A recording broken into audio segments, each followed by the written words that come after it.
నమస్కారం. తెలంగాణ సొమ్మంతా కేంద్రం తింటుంది. ఇది బీఆర్ఎస్ కాంగ్రెస్ పార్టీల స్టాండర్డ్ స్టేట్మెంట్. నిజంగా తెలంగాణ సొమ్మంతా కేంద్రం తింటుందా? ఒక్కసారి మనం డిస్కస్ చేద్దాం. ఫర్ ఎగ్జాంపుల్, మన తెలంగాణ రాష్ట్రంలో మొత్తం జీఎస్టీ అంతా కూడా ఒక 100 రూపాయలు కలెక్ట్ అయిందని అనుకుందాం.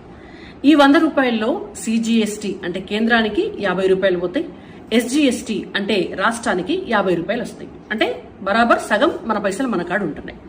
ఒకవేళ మన తెలంగాణ రాష్ట్రంలో ఇక్కడ ఆంధ్రప్రదేశ్లోనో మహారాష్ట్రలో కర్ణాటకలో తయారైనటువంటి వస్తువులని మనం ఇక్కడ కొని జీఎస్టీ పే చేసినాం అనుకోండి, దాన్ని ఇంటిగ్రేటెడ్ జీఎస్టీ అంటారు. 2 రాష్ట్రాల మధ్య జరుగుతుంది కాబట్టి అప్పుడు ఆ ఇంటిగ్రేటెడ్ ఐజీఎస్టీలో సగం కేంద్రానికి పోతే సగం వస్తువులను కొనుక్కున్న రాష్ట్రానికి వస్తుంది. అంటే ఇక్కడ కూడా 50% మన పైసలు మనకు వస్తున్నాయి. అంటే బరాబర్ మన 50 మనకే ఉంటున్నాయి, 50% కేంద్రం దగ్గర ఉంటున్నాయి. ఇంకొకటి ఇన్కమ్ ట్యాక్స్. ఇన్కమ్ ట్యాక్స్ మనం డైరెక్ట్ గా కట్టేటటువంటి ట్యాక్స్. ఆ ట్యాక్స్ మొత్తం పోయి కేంద్ర ప్రభుత్వం దగ్గరే ఉంటుంది. అది కూడా ఒక 100 రూపాయలు మొత్తం మన రాష్ట్రం నుంచి వచ్చింది అనుకుందాం. ఆ 100 రూపాయలకు 100 రూపాయలు కేంద్రం దగ్గర ఉంటాయి. అంటే ఈ 50 ఆ 100 150 రూపాయలు వాళ్ళ దగ్గర ఉన్నాయి అనుకుందాం. మొత్తానికి 50 రూపాయలు మనకు ఆల్రెడీ ఉన్నాయి.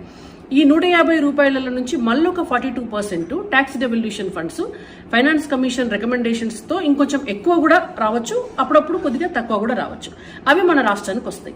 అవి కూడా వచ్చిన తర్వాత మనకేమైతుంది, మన పన్నుల్లో దాదాపుగా ఒక 70% డబ్బు ఆల్రెడీ మన రాష్ట్రానికి వచ్చేస్తుంది.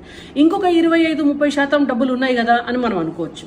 మరి ఇవాళ కేంద్ర ప్రభుత్వం నుంచి వచ్చేటటువంటి అన్ని పథకాలు, రేషన్ బియ్యం కావచ్చు, లేదంటే పరికాహార పథకం కావచ్చు, లేదంటే గ్రామాల్లో శ్మశాన వాటికల నిర్మాణం కావచ్చు, రోడ్లు వేయటం కావచ్చు, నేషనల్ హైవేస్ వేయటం కావచ్చు, రైల్వే స్టేషన్లు కట్టడం కావచ్చు, లేదంటే బస్ స్టాండ్లు కట్టడం కావచ్చు, అన్ని కేంద్ర ప్రభుత్వ రాష్ట్ర ప్రభుత్వ భాగస్వామ్యంలో ఉన్నటువంటి పథకాలు కావచ్చు. వీటన్నిటికీ కూడా ఆ డబ్బులోంచే ఖర్చు పెడతారు.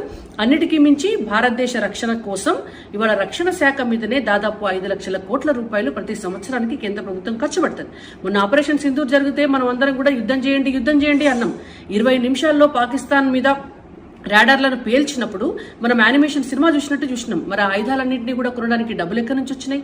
మన సైనికుల దగ్గర అంత సంపత్తి, అంత స్ట్రాంగ్ గా మన ఆర్మీని తయారు చేయడానికి మరి డబ్బులు ఎక్కడి నుంచి పెట్టినాం? అంటే ఆ మిగిలినటువంటి డబ్బుల్లోంచి ఖర్చు చేస్తారు. కాబట్టి మన కోసము, మన పథకాల కోసము, మన అభివృద్ధి కోసము, మన దేశ రక్షణ కోసము, మరియు మన రాష్ట్ర డబ్బులు మనకివ్వడం కోసమే కేంద్రం ఎప్పుడైనా కూడా పనిచేస్తుంది. కాబట్టి ఊరికేనే బీఆర్ఎస్ పార్టీ వాళ్ళు, కాంగ్రెస్ పార్టీ వాళ్ళు మాట్లాడినట్టుగా తెలంగాణ సొమ్యం కేంద్రం తినదు. ఈ 11 సంవత్సరాల కాలంలో 10 లక్షల కోట్ల రూపాయలు కేంద్రం నుంచి తెలంగాణ రాష్ట్రానికి రిటర్న్ వచ్చినాయి. మన తెలంగాణ అభివృద్ధి కేంద్ర ప్రభుత్వ లక్ష్యం.